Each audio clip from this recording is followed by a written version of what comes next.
다리가 불편하지 않으신 분들은 함께 일어나서 하나님 말씀 합독하도록 하겠습니다.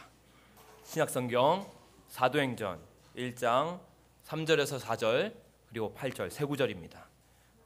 끊어지지 않게 세 구절 계속해서 읽겠습니다. 말씀 받들어 올리겠습니다. 그가 고난받으신 후에 또한 그들에게 확실한 많은 증거로 친히 살아계심을 나타내사 40일 동안 그들에게 보이시며 하나님 나라의 일을 말씀하시니라. 사도와 함께 모이사 그들에게 분부하여 이르시되 예루살렘을 떠나지 말고 내게서 들은 바 아버지께서 약속하신 것을 기다리라. 오직 성령이 너희에게 임하시면 너희가 권능을 받고 예루살렘과 온 유대와 사마리아와 땅끝까지 이르러 내 증인이 되리라 하시니라. 아멘. 복음의 증인으로 살아가려면 이라는 제목으로 하나님 말씀 선포가 있겠습니다. 할렐루야. 우리를 부활의 증인으로 부르신 만왕의 왕 우리 주님을 찬양합니다.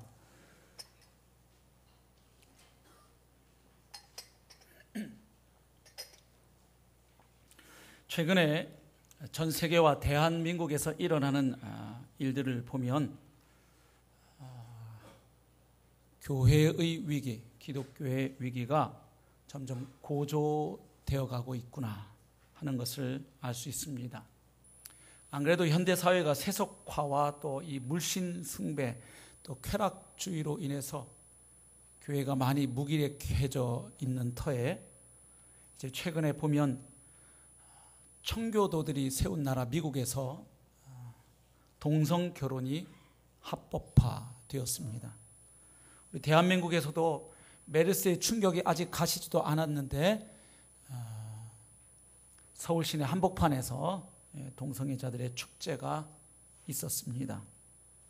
또 모 일간 신문사에서는 이 동성 결혼을 최근에 대한민국에서도 신청한 분들이 있는데 이것에 대해서 어떻게 생각하는지 여론조사를 하다가 여론이 빗발치니까 슬그머니 거두어 드렸죠. 계속 간을 보는 거죠. 어느 정도 지금 대한민국 와 있는지 계속 던져서 어느 결정적 시기가 되면 이제 뭐 포괄적 차별금지법이라든지 이렇게 해서 법안 통과를 위해서 계속 시도하고 있음을 보게 됩니다. 교회 지체인 교사분으로부터 들은 이야기인데 학교 교무실에서 나이가 제법 지긋하신 선생님들끼리 이야기를 나누다 보니 거의 대부분의 선생님들이 동성애에 대해서 찬성을 하시더래요. 젊은 교사들이 아니고 자녀들이 중고등학생, 대학생 혹은 군대 가 있는 이런 자녀를 둔 선생님들이 거의 다 찬성을 하셔서 저희 교회에 속한 그 선생님 한 분이 그냥 가볍게 물었대요. 혹시 그럼 선생님 아들이나 딸이 나중에 동성을 데리고 와서 결혼을 허락해 달라고 인사차 찾아와도 그렇게 하시겠느냐고, 상관없느냐 그랬더니 상관없다고. 내 아들이 내 딸이 데리고 오면 나는 결혼 허락하겠다. 상관없다는 거예요. 모르죠. 그 앞에 해놓은 이야기가 있으니까 일관된 소신의 사람인 것을 신념을 나타내보기 위해서 또 큰 소리 쳤는지 어떤지는 모르겠어요. 그러나 적어도 그런 말을 거침없이 상관없어 할 수 있는 지금 그런 분위기 속에서 저희가 살아가고 있습니다. 또 세계 곳곳에서 지금 그리스도인들에 대한 아주 잔인한 폭력과 테러리즘이 점점 더 지금 많아지고 있습니다. 그래서 앞으로 정말 점점 더 심해지면 최악의 경우에는 하나님이 죄라고 하신 것을 죄라고 이 강단에서 선포하면 저부터 실정법 위반으로 법정에 서야 할 일이 생길 수도 있겠다. 최악의 경우에는. 물론 그렇게 법안이 통과되는 것을 막기 위해서 지금 노력을 하고 있습니다만은 설령 또 법으로 제도로 그렇게 규정되지 않아도 이미 이 사회의 분위기와 정서는 그리스도인들이 자기가 하나님의 말씀인 성경을 하나님의 말씀으로 믿고 산다고, 부활하신 예수 그리스도가 유일하신 하나님 보낸 구원자라고 당당하게 이야기하고 살기가 매우 어려워지는 상황인 것은 틀림없습니다. 그래서 이 시대야말로 정말로 참된 그리스도의 증인들이 필요한 시대라고 믿습니다.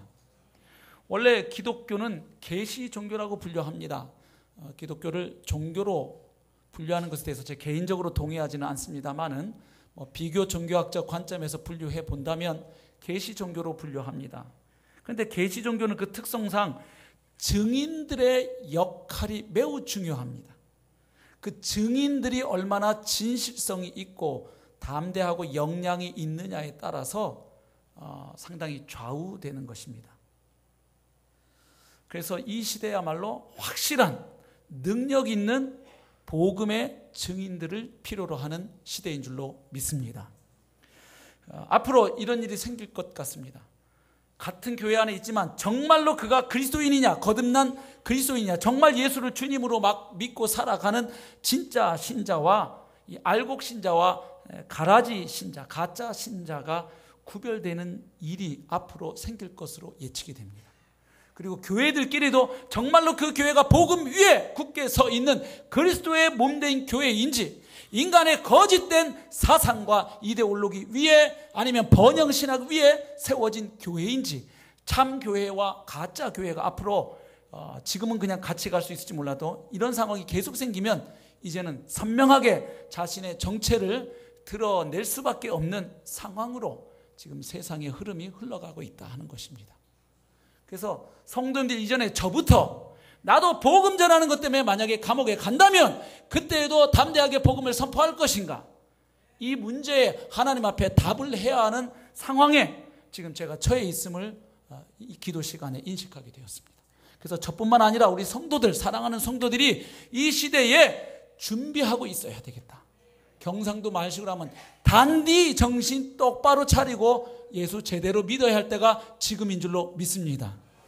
그래서 우리가 어떻게 이 시대에 주님의 증인으로 살아낼 수 있을 것인가, 오늘 이 사도행전 1장 말씀에서 그 답을 찾으려 합니다. 사실 기억하시겠습니다만 이 본문은 제가 이미 사도행전 8장까지 연속 강해 설교할 때 사도행전의 속편을 쓰는 교회란 제목으로 한번 선포한 말씀이에요. 근데 주님이 다시 이 말씀을 전하라 하시면서 여러 번에 좀 나누어서 좀 깊이 있게 이번에 좀 살펴보려 합니다.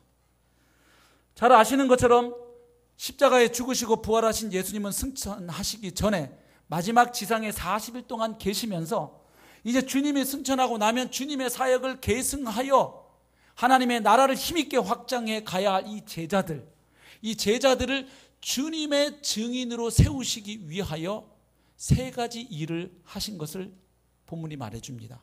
첫 번째는 제자들에게 주님께서 자신의 부활을 확실히 알려주심으로 확고한 부활 신앙을 제자들 마음에 심어주셨습니다.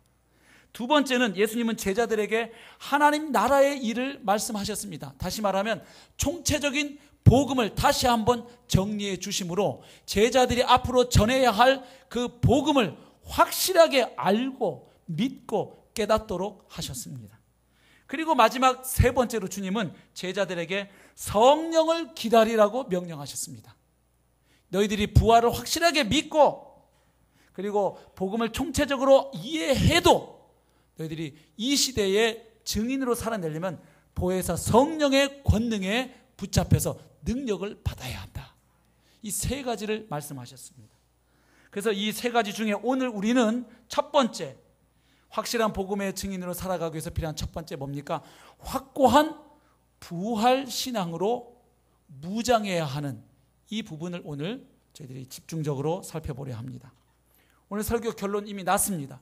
이 시대의 복음의 증인, 예수님의 증인으로 살아가려고 하는 사람, 살아가야 할 사람은 무엇보다도 먼저 확고부동한 부활 신앙의 소유자가 되어야 할 줄로 믿습니다. 부활하신 예수님께서 앞으로 자신의 증인이 되어서 하나님의 나라를 확장해 갈 제자들을 준비시키기 위하여 가장 먼저 하신 일은 제자들로 하여금 주님 자신의 부활을 확실히 믿도록 하신 일입니다. 그래서 주님 부활하시고 바로 하나님 보좌 우편으로 승천하지 않으시고 굳이 40일 동안을 이 땅에 더 머무시면서 제자들과 함께 하시고 같이 떡을 떼고 함께 지내셨던 것입니다.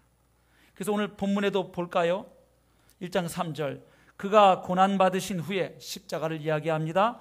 또한 그들에게 확실한 많은 증거로 친히 살아 계심을 나타내사 40일 동안 그들에게 보이시며. 부활의 증거를 주셨는데 어떻게 주셨다고 되어 있습니까? 확실한 증거입니다. 애매모호한 증거를 줘 가지고서는 이 부활의 복음 전하다가 환난과 시련과 핍박이 불어닥칠 때 제자들은 견딜 수가 없습니다. 그래서 그 증거는 확실해야 했습니다. 그 다음에 증거가 한두 개 딸랑 줘 가지고서는 제자들이 복음 전하다가 환난이 오고 핍박이 들어오기 시작하면 그때 우리가 뭔가 착각했나 보다, 뭔가에 씌었나 보다 하고 그 복음에서 떠날 가능성이 있기 때문에 확실한 증거여야 할 뿐만 아니라 많은 증거를 주심으로 제자들이 어떤 상황에서도 예수가 부활했다는 이 복음에서 떠날 수 없도록 그것을 부정할 수 없는 자들로 주님이 만드셨습니다. 왜 그러면 예수님은 그렇게 자신의 부활을 제자들에게 믿게 하고 싶어 하셨을까요? 죽은 사람이 살아난 건 인간 세상에 일어날 수 없는 너무나 쇼킹하고 놀라운 충격적인 일이 일어났으니까, 그거 좀 주님이 그 매직쇼를 벌이셨으니까 그거 제자들이 좀 믿어줬으면 하는 그런 차원이셨을까요? 사도행전 우리가 이미 큐티 하신 분들은 아시죠? 주님 승천하고 나면 앞으로 제자들이 감당해야 할 가장 핵심적인 사역이 다름 아닌 부활하신 예수 그리스도의 복음을 증거하는 일이었기 때문입니다. 사도행전에 나타나는 설교들을 읽어보면 그들은 죽은 예수를 전하지 아니하고 부활하신 예수 그리스도를 선포했습니다. 보십시오. 사도행전 1장 22절입니다. 항상 우리와 함께 다니던 사람 중에 하나를 세워 우리와 더불어 예수께서 부활하심을 증언할 사람이 되게 하여야 하리라 하거늘.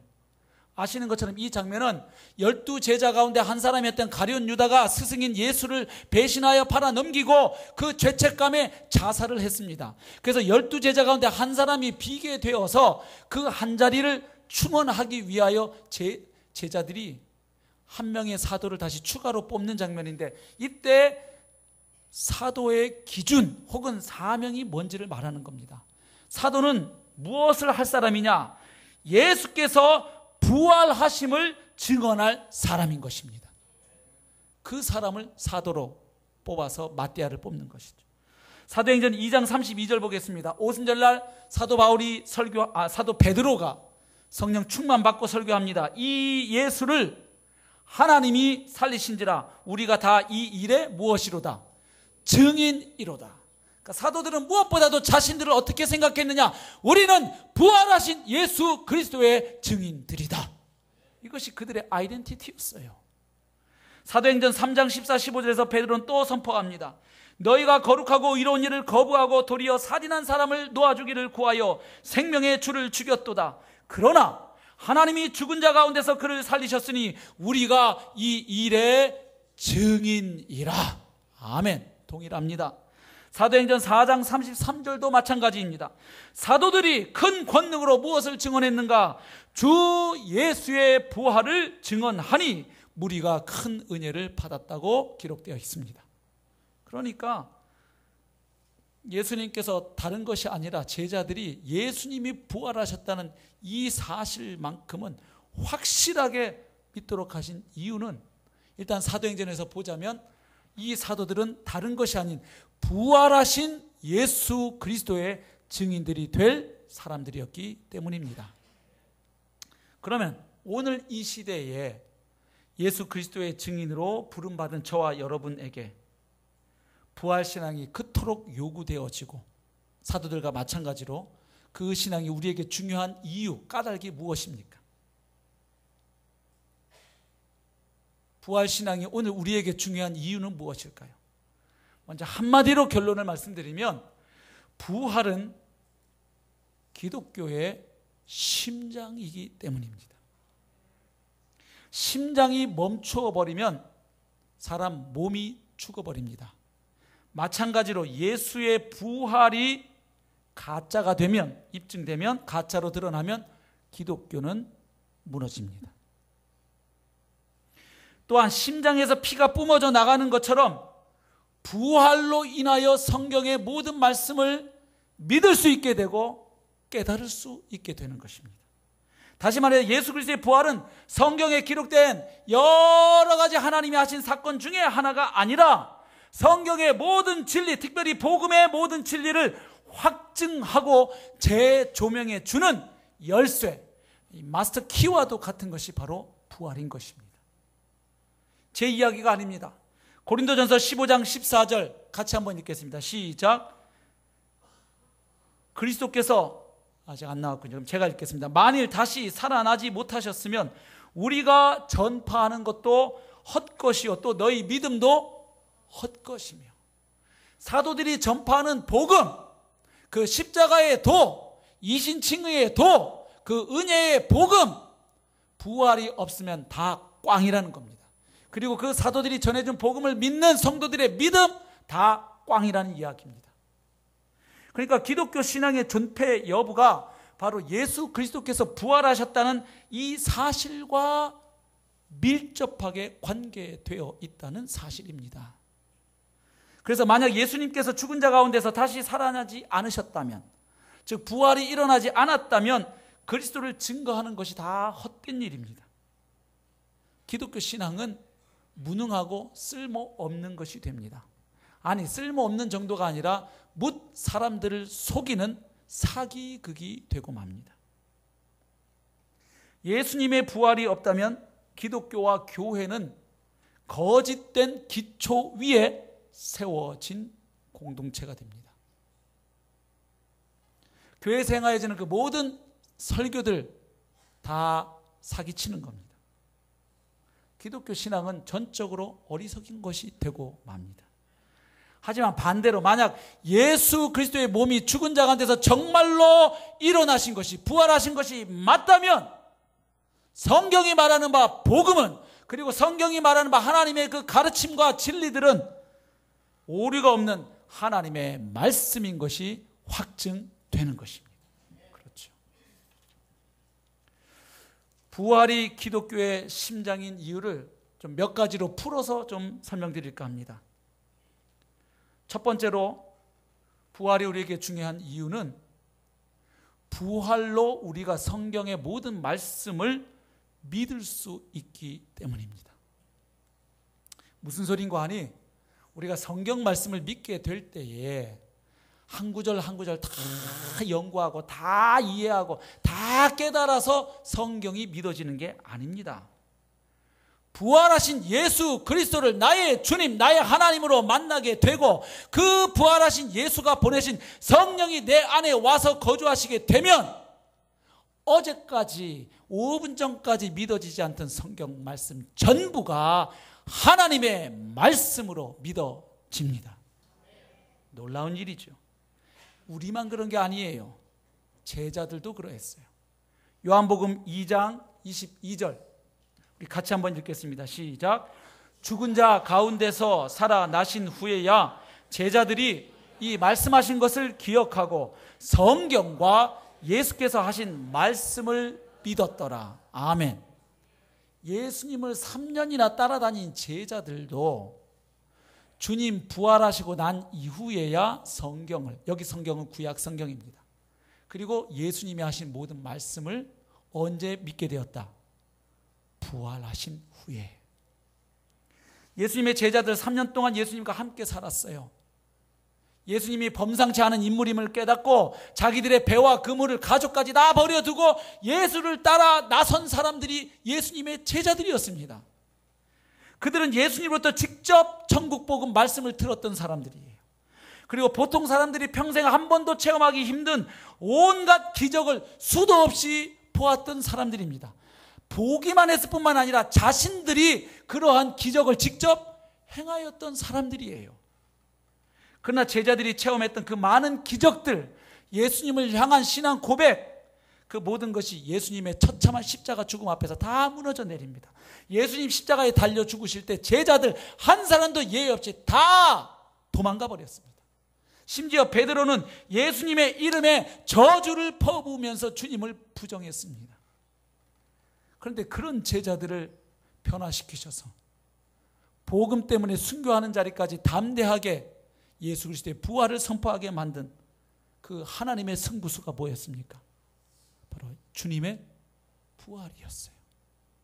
그래서 사도행전 17장 31절에 사도 바울이 이렇게 선포합니다. 읽겠습니다. 이는 정하신 사람으로 하여금 천하를 공의로 심판할 나를 작정하시고 이에 그를 죽은 자 가운데서 다시 살리신 것으로 모든 사람에게 믿을 만한 증거를 주셨음이니라 하니라. 아멘. 예수님의 부활은 모든 사람에게 믿을 만한 증거로 하나님이 주신 하나님의 승부수였던 것입니다. 그렇죠. 그래서 아까 말씀드린 것처럼 성경 말씀 하나하나 다 이해하고 다 깨달아져서 믿게 되는 게 아니에요. 부활의 표적을 통하여 성경 모든 말씀을 단번에 믿을 수 있게 되는 줄로 믿습니다. 그래서 부활은 하나님이 모든 사람에게 주신 믿을 만한 증거이고 가장 확실한 표적이 되는 것입니다. 그래서 하나님께서는 부활의 표적으로 모든 인생들이 성경 말씀과 예수 그리스도를 믿을 수 있도록 하신 것이죠. 그래서 복음서에 보면 예수님께서도 서기관과 바리새인들이 선생님 우리에게 표적을 좀 보여주십시오 이렇게 요구했을 때 주님 뭐라고 대답하십니까? 이건 제가 읽겠습니다. 마태복음 12장 38절부터 나옵니다. 그때 서기관과 바리새인 중 몇 사람이 말하되 선생님이여 우리에게 표적 보여주시기를 원하나이다. 예수께서 대답하여 이르시되 악하고 음란한 세대가 표적을 구하나 선지자 요나의 표적 밖에는 보일 표적이 없느니라. 선지자 요나의 표적 밖에는 보일 표적이 없느니라. 여러분 예수님이 표적을 얼마나 많이 보이셨어요? 오병이어의 표적, 맹인의 눈을 뜨게 하신 표적, 바람과 바다를 잔잔하게 하신 표적, 물 위를 걸어오신 표적, 죽은 자를 살리는 표적, 귀신을 쫓아내시는 표적, 수많은 기적과 표적을 행하신 분이 뭐라고 얘기하시느냐? 표적을 요구하는 유대인들에게 선지자 요나의 표적 밖에는 보일 표적이 없다. 다시 말해 선지자 요나의 표적이 아니고서는 너희가 나를 믿을 수가 없다. 요나가 밤낮 사흘 동안 큰 물고기 뱃속에 있었던 것 같이 인자도 밤낮 사흘 동안 땅속에 있으리라. 주님도 십자가에 죽고 땅속에 3일 있고 요나가 물고기 배에서 나온 것처럼 인자가 부활할 때에 너희들이 그 표적을 보고 하나님도 믿고 나도 믿을 수가 있다. 여러분 그래서 부활의 표적으로 하나님과 예수님을 믿으셔야 합니다. 다른 표적으로 신앙을 갖게 되신 분들은 이 표적이 흔들릴 가능성이 있음을 아셔야 돼요. 예를 들어서 내가 기도 중에 방언을 받았다, 병고침을 받았다, 신의 은사를 경험했고 어떤 기적이 내게 일어났다. 좋습니다. 하나님이 주신 은혜가 틀림없습니다. 근데 여러분 그거 아시어요? 타종교에도 방언 있는 거 아시나요? 심지어 불교에도 있습니다. 기적이 타종교에도 일어나는 거 아세요? 타종교에도 있어요. 이런 현상들이. 그럼 어떻게 예수가 유일한 구원자인 줄 어떻게 믿으실래요? 그 다음 내가 기적을 경험했다. 좋습니다. 근데 그 다음에 기적이 또 안 일어나면요?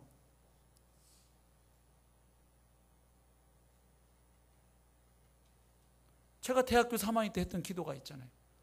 자궁암으로 사형 선고받은 분이 주님 은혜로 치유받아서 완치되어 그 뒤로 20몇 년을 더 사신 분이 나중에 위암으로 돌아가시는 것을 보고 제가 하나님께 대들었어요. 대학교 3학년 때. 하나님 전공 있으십니까? 자궁암은 고치시고 위암은 못 고치십니까? 무슨 전능자가 있다고입니까? 20몇 년 전에 고치고 지금 힘이 딸려서 못 고치십니까? 이거 제가 새벽에 강석의 그 새벽 2층 그 콘크리트 바닥에서 제가 눈물로 했던 기도입니다. 여러분들이 기도해갖고 옆에 있던 암 환자가 그냥 세상의 의술이 아니라 하나님의 기적으로 나왔습니다. 할렐루야 했어요. 근데 옆에 있는 집사님은 또 죽으면 그때 어떻게 하실래요? 그래서 부활의 표적으로 하나님을 믿는 것이에요. 다른 표적은요, 무너질 수가 있어요. 부활이 중요한 이유, 부활로 성경 말씀을 믿을 수가 있습니다. 두 번째, 부활이 중요한 이유는 부활로 십자가에 달려 죽은 예수가 바로 성자 하나님이신 것이 확증되기 때문입니다. 그렇죠. 로마서 1장 4절 같이 읽겠습니다. 시작. 성결의 영으로는 죽은 자들 가운데서 부활하사 능력으로 하나님의 아들로 선포되셨으니 곧 우리 주 예수시니라. 아멘. 예수가 하나님의 아들이신 것, 하나님 아버지로부터 모든 대권을 위임받고 상속받아 하나님을 대신하여 대행하여 이 땅을 다스리고 통치하시는 하나님과 동등하신 하나님의 아들이심이 무엇으로 선포됩니까? 예수님의 부활로 선포되는 것입니다. 왜? 하나님께서 이미 오래전 구약의 선지자들을 통해서 성자 하나님이 사람으로 이 땅에 오실 것을 예언하셨고, 그리고 그 땅에 오신 하나님이신 그분이 인간들을 위하여 대신 고난을 당하시고 십자가에 죽으실 것을 예언하셨고, 그리고 십자가에 죽으신 그 메시아는 다시 부활하실 것을 예언하셨기 때문입니다. 그래서 고린도전서 15장 3절 4절에 사도 바울은 복음의 핵심을 이렇게 선포합니다. 내가 받은 것을 먼저 너희에게 전하였노니 이는 성경대로 그리스도께서 우리 죄를 위하여 죽으시고 장사 지낸 바 되셨다가 성경대로 사흘 만에 다시 살아나사. 아멘. 예수 그리스도의 십자가와 부활이 복음의 핵심인 줄로 믿습니다. 근데 중요한 건 뭐냐? 예수님의 십자가와 부활을 통한 하나님의 구원 사건이 어느 날 갑자기 뜬금없이 우발적으로 일어난 것이 아니고, 그 사건은 이미 수백 년 전에 선지자들을 통하여 예언하신 대로 죽고 예언하신 대로 부활하셨다는 사실입니다.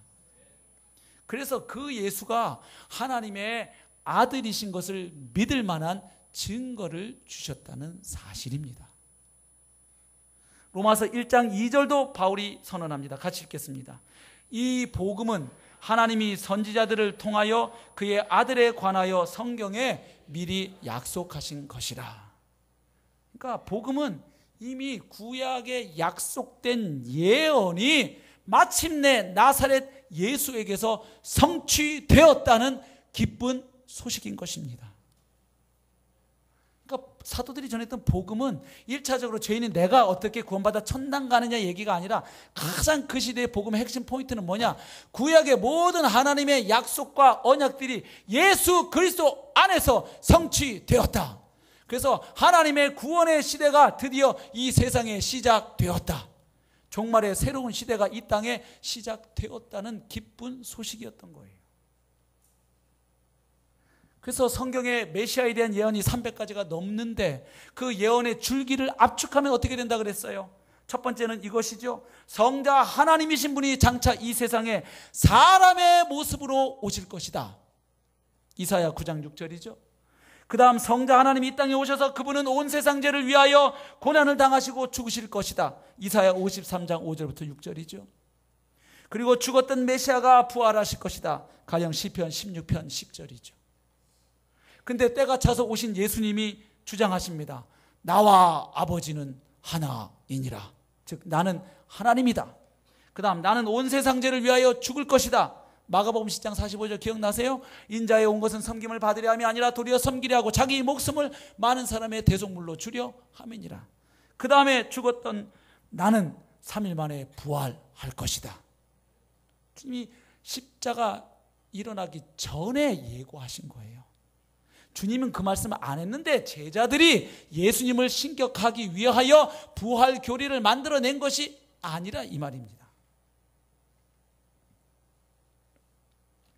그래서 제자들도요, 예수님을 따라다녀도 예수님이 하나님이신 것, 하나님의 아들이신 것은 그들도 부활 이전에는 믿지 못했습니다. 제자들이요, 예수님을 하나님의 아들로 믿고 따라다닌 거 아니에요. 마태복음 8장 26절 27절 제가 읽겠습니다. 예수께서 이르시되 어찌하여 무서워하느냐, 믿음이 적은 자들아 하시고 곧 일어나사 바람과 바다를 꾸짖으시니 아주 잔잔하게 되거늘 그 사람들이 즉 제자들이 놀랍게 여겨 이르되 이가 어떠한 사람이기에 바람과 바다도 순종하는가 하더라. 지금 예수님을 통해서 바람과 바다가 잔잔해지는 기적을 목도하고 나서 제자들의 반응이 뭐예요? 도대체 이분이 어떤 사람이길래 바람과 바다도 잔잔하는가? 몰라요. 여러분, 아무리 예수님이 훌륭하시고 기적을 행해도 제자들의 눈으로 볼 때에 목수 출신의 30대 청년을 하나님으로 믿는다는 것은 오늘 우리뿐만 아니라 2000년 전 제자들에게도 불가능한 일이었습니다. 그분이 그 능력으로 로마의 압제에서 이스라엘을 해방시킬 자로 믿고 기대하고 따라다닐 수는 있어도 그 청년 예수가 하나님의 아들, 하나님과 동등하신 분, 이건 제자들도 못 믿었다고요. 언제 믿게 됐어요? 주님의 부활을 목격하고 나섭니다. 그리고 성령 받고 나섭니다. 재밌는 것은요, 제자들은 예수님을 가리켜서 이분이 어떤 사람이길래 이러고 앉아있는데 바로 뒤에 8장 29절 보면 귀신들이 예수님하고 딱 맞닥뜨리니까 하는 말이 있습니다. 하나님의 아들이여, 우리가 당신과 무슨 상관이 있나이까? 귀신은 귀신같이 압니다. 왜요? 그들이 이 땅으로 쫓겨나기 전에 하나님 보좌 근처에 있을 때, 하나님을 섬기는 천사들로 있을 때 그들은 성자 예수님, 하나님과 동등하신 아들이셨던 것을 그들은 하늘에 있을 때 이미 알았어요. 그래서 이 땅에 오신 예수를 보면서 하나님의 아들이요, 귀신도 아는 예수님을 제자들은 모르고 있었다고요. 요한복음 20장 28절도 보면 예수님의 부활을 의심했던 회의주의자 도마가 부활하신 주님이 나타나셔서 네가 말한 대로 내 옆구리에 손을 넣어보고 내 손과 발에 이 창자국 못자국 다 찔러보라고 말씀하시니까 도마가 대답하여 이르되 나의 주님이시요 나의 하나님이시니이다. 그러니까 도마가 부활하신 주님 앞에 서니까 나온 고백이 당신은 이스라엘을 해방시킬 메시아이십니다가 아니라 당신은 나의 주님, 나의 하나님이시니이다. 아멘. 예수가 성자 하나님이신 것을 뭘로 알아요? 부활로 알게 되는 거예요. 세 번째, 부활이 중요한 이유는 부활로 십자가의 능력, 주님의 보혈의 능력이 확증되기 때문입니다. 우리 고린도전서 15장 17절 말씀을 같이 한번 읽겠습니다. 시작. 그리스도께서 다시 살아나신 일이 없으면 너희의 믿음도 헛되고 너희가 여전히 죄 가운데 있을 것이요. 예수님 부활 없으면 십자가도 말짱 꽝이란 이야기입니다. 맞습니다. 예수님 골고다 언덕에서 십자가에 달려 죽으실 때 거기 십자가가 3개가 있었습니다. 가운데 예수님 있으셨고 좌우의 강도들도 십자가에 달려 죽었습니다. 그 강도들이 달려 죽은 십자가, 그 십자가에서 흘려진 피는 우리 죄와 아무런 상관이 없습니다. 근데 왜 가운데 예수님의 십자가의 능력이 있고 그 십자가에서 뿌려진 피가 우리 죄를 사하는 보혈의 능력이 있습니까? 그것은 십자가에 달려 죽은 그 예수가 하나님이신 것이 입증될 때 그 피가 하나님의 피가 되고 보배로운 피가 되기 때문입니다. 하나님의 피로 드린 제사이기 때문에 십자가의 제사가 영원한 속죄의 제사가 될 수 있는 것이에요. 그래서 2000년이 지난 오늘날도 주님의 보혈은 죄를 사하는 능력이 있는 것입니다. 인간의 폐였으면 2000년을 울고 먹을 수가 없습니다. 예수님 십자가에 죽기 전에 이미 최후의 만찬 석상에서 주님의 십자가 죽음이 무엇을 뜻하는지 제자들에게 설명하셨습니다. 그게 마태복음 26장 28절에 나와 있는데 포도주를 주시면서 주님이 이렇게 말씀하십니다. 받아 마시라 한 다음 이것은 죄사함을 얻게 하려고 많은 사람을 위하여 흘리는 바 나의 피 곧 언약의 피니라.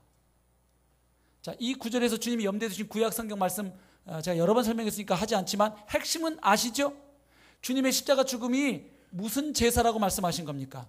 많은 사람들의 죄를 사하는 속죄의 제사, 대속의 제사가 될 것이다. 두 번째는, 그리고 그 피로 말미암아 너희를 종말론적인 하나님 나라의 천국 백성으로 만들기 위한 새 언약의 제사가 될 것이다. 예레미야 31장에 나오는 그 새 언약, 하나님이 장차 메시아를 통하여 이스라엘과 유다 집에 또 온 백성과 맺겠다고 하셨던 그 새 언약이 예수님의 피 뿌려짐으로 맺어진다는 것을 이야기하신 거예요. 그렇게 예수님이 말씀하고 죽으셨지만 제자들은 믿을 수가 없습니다. 왜? 그들이 잘 아는 신명기 21장 말씀처럼 나무 위에 달려 죽은 자는 하나님의 저주받아 죽은 자일 수밖에 없어요. 따라서 예수가 나무에 달려 죽었다는 것은 하나님의 저주받아 자기 죄로 인하여 죽은 죽음이기에 그는 더 이상 메시아일 수가 없다고 결론 내리고 흩어진 거예요. 근데 문제는 무엇입니까? 그 예수가 3일 만에 부활하여 제자들 앞에 나타나셨어요. 그리고 잠깐 보여주시고 가면 환상봤다고 착각했다고 말할까봐 아예 40일을 빼도 박도 못하게 같이 밥까지 잡수시면서 천국 복음을 풀어주다가 그들 보는 앞에서 승천하시고, 그리고 열흘 후에 약속하신 성령이 내려오셨다 이 말이에요. 그래서 부활로 인해서 십자가의 죄사함의 능력이 있구나, 그 십자가에서 흘리신 주님의 피가 보배로운 피가 맞구나 하는 것을 알게 되고, 그 제사가 단번에 드린 영원한 속죄의 제사임을 우리가 믿을 수 있게 된 것입니다. 히브리서 9장 12절, 그래서 선포합니다. 같이 읽어볼까요? 시작. 염소와 송아지의 피로 하지 아니하고 오직 자기의 피로 영원한 속죄를 이루사 단번에 성소에 들어가셨느니라. 할렐루야. 영원한 속죄. 히브리서 10장 12절도 읽겠습니다. 오직 그리스도는 죄를 위하여 한 영원한 제사를 드리시고 하나님 우편에 앉으사. 아멘. 왜 2000년 예수님의 십자가가 영원한 제사입니까? 그 십자가에 달려 죽으시고 피 뿌리신 그분이 하나님의 아들이셨기 때문입니다. 강도들의 십자가는 우리 죄와 아무 관계가 없는 것이에요. 그러니까 예수님 부활로 그분이 하나님의 아들이시 이게 안 되면 십자가에서 피를 몇 톤을 쏟으셔도 내 거짓말한 죄 하나도 사해질 수가 없는 것이에요. 네 번째로 부활이 중요한 까닭은 부활로 전능하신 하나님, 창조주가 살아계신 것이 확증되기 때문입니다. 여러분, 눈에 보이지 않는 하나님 계신 거 어떻게 믿고 살아가십니까? 기도응답이 되었다고요? 그러면 타 종교의 사람들이 열심히 예불을 하고 기도해서 못 낳던 아들을 낳게 되면 어떻게 하시겠어요? 인간이요, 심지어는요, 자기 신념과 확신으로도 기적을 일으키는 거 아시나요? 인간의 이 신념이나 염력도 대단한 힘이 있어요. 눈에 보이지도 않는 하나님 계신 거 어떻게 믿고 살아가십니까? 부활로 믿는 거예요. 그래서 사도들은 예수님 부활을 얘기할 때요, 예수가 죽었다 부활했다 한글로는 이렇게 돼 있어도요, 헬라어 원어로는 전부 그렇게 안 돼 있어요. 하나님이 살렸다 내지는 예수가 죽은 자 가운데 일으켜짐을 받았다 이렇게 되어 있습니다. 신적 수동태. 한글로도 분명하게 번역된 구절 몇 구절 볼까요? 사도행전 2장 32절 같이 읽겠습니다. 시작. 이 예수를 하나님이 살리신지라 우리가 다 이 일의 증인이로다. 아멘. 죽은 예수를 누가 살렸다는 거예요? 하나님이 살렸다는 거예요. 다시 말하면 예수님의 부활을 보고 예수를 살리신 생명의 주 하나님이 계시는구나, 이걸 안다 이 말이에요. 사도행전 5장 30절도 마찬가지 아닙니까? 너희가 나무에 달아 죽인 예수를 누가 살렸다? 우리 조상의 하나님, 아브라함과 이삭과 야곱의 하나님, 모세의 하나님, 다윗의 하나님, 그 하나님이 이 나사렛 예수를 살리셨다. 사도행전 10장 39절, 우리는 유대인의 땅과 예루살렘에서 그가 행하신 모든 일의 증인이라. 그를 그들이 나무에 달아 죽였으나 누가? 하나님이 사흘 만에 다시 살리사 나타내시되. 전부 다 예수를 누가 살렸다? 하나님이 살리셨다. 그러니까 예수님의 부활을 보면 뭐를 알게 된다? 그 예수를 살리신 하나님이 계시는구나. 왜냐하면 예수님의 부활로 우리가 알게 된 건 이거예요. 2000년 전에 전능자가 이 땅을 다녀가셨구나. 창조주께서 이 땅에 다녀가셨구나. 그리고 그냥 가신 게 아니라 확실한 표적을 하나 남겨놓고 가셨구나. 이걸 아는 거예요. 그래서 여러분, 사도 바울도 로마서 3장 하반부에서 오직 믿음으로 의롭게 된다는 복음의 진리를 선포한 다음 그 예증을 아브라함의 예를 들어 입증합니다. 그러면서 그 아브라함의 믿음이나 오늘 예수 그리스도를 믿는 우리의 믿음이 본질상 같은 창조주를 믿는 신앙, 부활의 하나님을 믿는 신앙인 것을 로마서 4장에서 선포하지요. 로마서 4장 17절 보면 이렇게 되어 있습니다. 기록된 바 내가 너를 많은 민족의 조상으로 세웠다 하심과 같으니 그가 믿은 바, 즉 아브라함이 믿은 바 하나님은 어떤 하나님인가? 죽은 자를 살리시며 없는 것을 있는 것으로 부르시는 이시니라. 아멘. 없는 것을 있는 것으로 부르신다. 창조의 하나님이란 얘기예요. 죽은 자를 살리신다. 부활의 하나님이란 이야기예요. 결국 아브라함이 믿은 하나님이나 예수님을 통해 우리가 믿는 하나님이나 동일한 하나님이신 줄로 믿습니다. 그렇기 때문에 우리가 이방인임에도 불구하고 영적으로 아브라함의 후손이다 이렇게 말을 하는 거예요. 같은 부활신앙으로 구원받은 거예요. 그렇죠.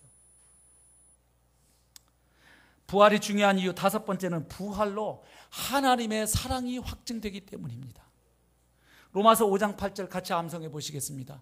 우리가 아직 죄인 되었을 때에 그리스도께서 우리를 위하여 죽으심으로 하나님께서 우리에게 대한 자기의 사랑을 확증하셨느니라. 아멘. 여러분, 부활을 통해서 십자가에 죽으신 그 예수가 하나님인 것이 입증되어야 하나님이 우리를 얼마나 사랑하셨는지, 십자가가 왜 하나님이 우리를 향한 사랑의 확증인지를 믿을 수가 있는 것이에요.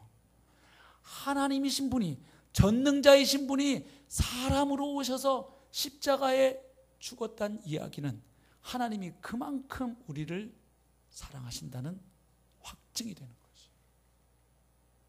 그러니까 하나님의 사랑을 여기에다가 확증의 근거로 삼아야지, 하나님이 내가 뭐가 달라고 기도하면 즉각 응답해주면 하나님 나를 사랑하시는가 봐 했다가 다음날 기도했더니 하나님이 40일 금식 기도도 안 들어주셔. 하나님은 나를 사랑하지 않으신가 봐. 여기에 맨날 하나님 사랑의 근거를 내가 원하는 대로 해주느냐 안 해주느냐에 들으니까 끊임없이 우리 신앙이 요동을 치는 거예요. 십자가를 통해 하나님은 나를 사랑하셔서 아들을 내어주셨다. 이게 분명하게 선언이 되면 우리는 어떤 상황에서도 하나님의 사랑을 의심하지 않게 될 줄로 믿습니다. 하나님의 사랑도 뭘로 확증되느냐? 부활로 확증이 된다 이 말이에요. 그래서 여러분, 성경에 있는 모든 진리를요 부활로 믿게 됩니다. 여러분, 예수님이 다시 오실 거 재림 믿으셔요? 어떻게 믿으셔요?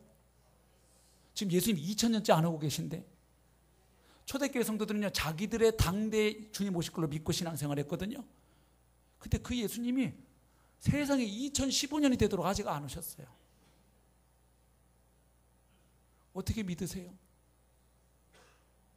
부활로 믿는 거예요. 성경대로 아들을 보내어서 성경대로 죽고 성경대로 부활시키셔서 승천하신 그 예수, 그리고 그 예수님이 약속한 보혜사 성령이 오늘 내 가운데 우리 가운데 와서 역사하시는 것을 볼 때 가신 예수님은 반드시 다시 오실 것을 믿을 수가 있는 것이죠. 그러니까 부활이 가짜면요 뭐도 못 믿느냐? 재림, 그 다음 천국, 지옥 다 웃기는 이야기입니다. 성도 여러분, 천국 갔다 와보셨어요? 목사님 저도 천국, 지옥 안 갔다 와봤어요. 근데 어떻게 그걸 있다고 믿고 담대하게 설교를 합니까? 부활로 믿는 겁니다. 예. 그래서 부활은 성경의 모든 것을 푸는 열쇠이고 기독교의 심장이에요.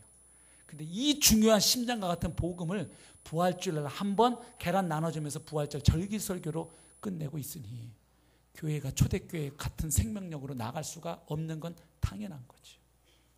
마지막 부활이 중요한 이유 여섯 번째는 부활신앙으로만 이 세상을 이길 수 있기 때문이에요.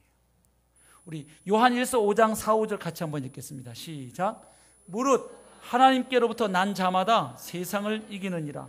세상을 이기는 승리는 이것이니 우리의 믿음이니라. 예수께서 하나님의 아들이심을 믿는 자가 아니면 세상을 이기는 자가 누구냐? 아멘. 예수께서 하나님의 아들이심을 뭘로 믿어요? 부활로 믿잖아요. 그러니까 예수님의 부활을 믿는 자가 아니면 세상을 이길 수가 없는 겁니다.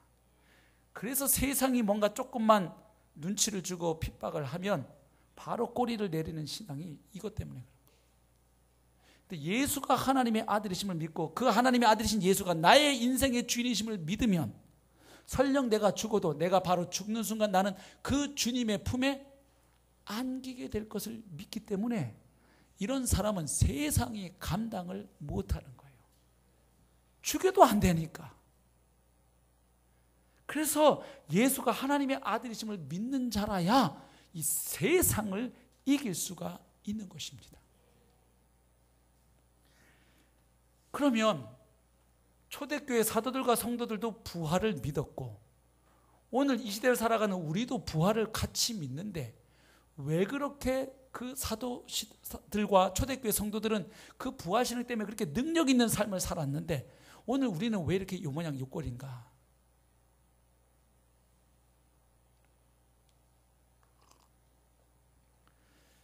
아까 말씀드린 것처럼 사도행전에서 선포되는 예수님은 십자가에 죽은 예수가 아니라 부활하신 예수님입니다. 그래서 예수님의 부활은 초대교회 신앙의 핵심이고 복음의 핵심입니다.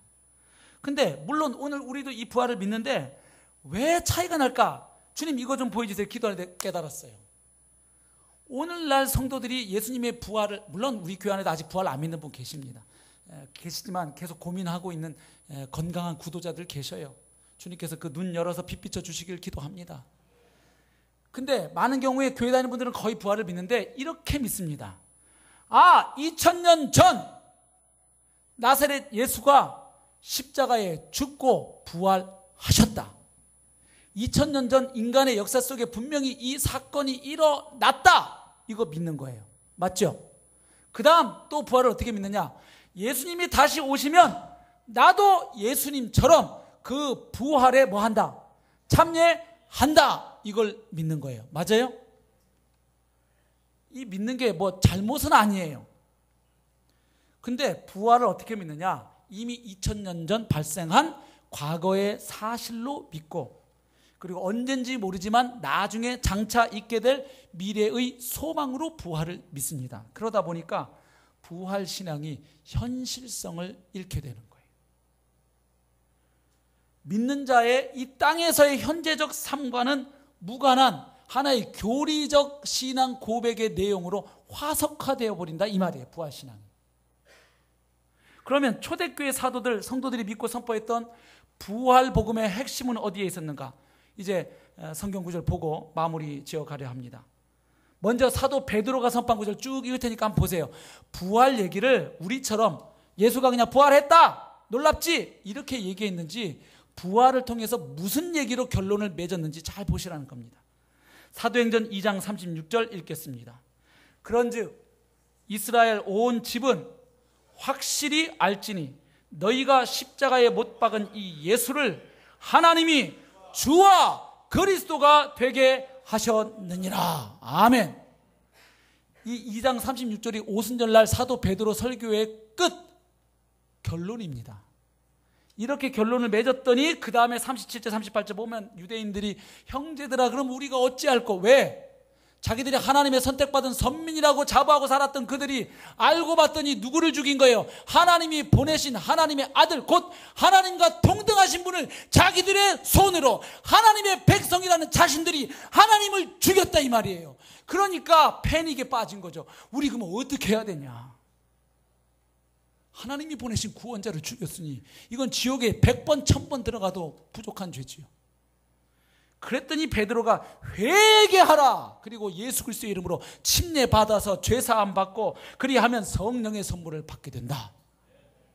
그러니까 단순히 예수님이 부활하셨어요 할렐루야 아멘이 아니고 결론이 뭐냐? 그 십자가에 죽고 부활한 예수를 하나님은 주와 그리스도로 삼으셨다. 그러니 니네들이 자기 인생 주인이라고 여지껏 폼잡고 살아온 그 죄를 회개하고 부활의 주님 앞에 굴복하라. 복음이 이렇게 가는 것이죠. 한 구절을 갖고 또 그런다 하실 것 같아서 확인사살.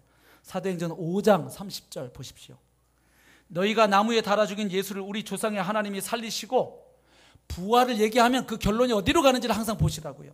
이스라엘에게 회개함과 죄사함을 주시려고 그를, 부활하신 예수를 오른손으로 높이사 뭘로 삼으셨어요? 임금과 왕과 구주로 삼으셨느니라. 순서도 보면 항상 주, 임금이 구주, 구원자보다 먼저 나와요. 사도행전 10장 39절부터 42절 보면 고넬료 집에 가서 설교할 때 또 베드로가 같은 이야기를 합니다. 우리는 유대인의 땅과 예루살렘에서 그가 행하신 모든 일의 증인이라. 그를 그들이 나무에 달아 죽였으나 하나님이 사흘 만에 다시 살리사 나타내시되 모든 백성에게 하신 것이 아니요 오직 미리 택하신 증인 곧 죽은 자 가운데서 부활하신 후 그를 모시고 음식을 먹은 우리에게 하신 것이라. 그 다음 잘 보십시오. 우리에게 명하사 백성에게 전도하되 뭘 전도하게 했느냐? 하나님이 살아있는 자와 죽은 자의 재판장으로 정하신 자가 곧 이 사람인 것을 증언하게 하셨다. 십자가에 달려 죽고 부활한 예수가 모든 인생들을 심판하실 재판장이신 줄로 믿습니다. 그러니까 사도들이 부활을 전했다 할 때는 그냥 예수가 살아나셨어요, 대박이지요, 이게 아니고, 그러므로 부활하신 예수가 바로 당신들의 주요, 온 우주 만물의 주이시다. 이게 복음의 결론이었다 이 말이에요. 그런데 현대 교회는 이 예수의 주되심을 제자 훈련 단계에다 넣어놨다 이 말이에요. 왜 예수님의 주되심 앞에 무릎 꿇으라고 하면 어느 현대인들이 좋아할까? 이렇게 되면 교회에 누가 나올까?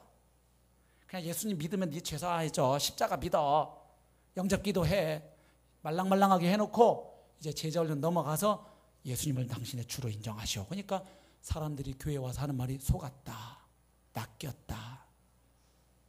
처음부터 주님 앞에 굴복하지 않은 채로 신앙에 입문한다 이 말이에요. 그러니까 자기 생각하고 다른 하나님 말씀을 받을 수가 없지요. 신앙도 내 식대로 하는 거죠. 왜? 예수 앞에, 부활하신 예수님을 만난 적도 없고 그 예수님 앞에 무릎 꿇은 적이 없으니까. 성경도 내가 믿고 싶은 대로 믿는 거예요. 베드로 사도만 이랬을까요? 바울 사도 보십시오.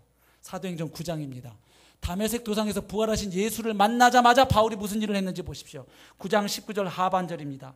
사울이 다메섹에 있는 제자들과 함께 며칠 있을새 즉시로 각 회당에서 예수가 무엇이심을, 하나님의 아들이심을 전파하니. 아멘.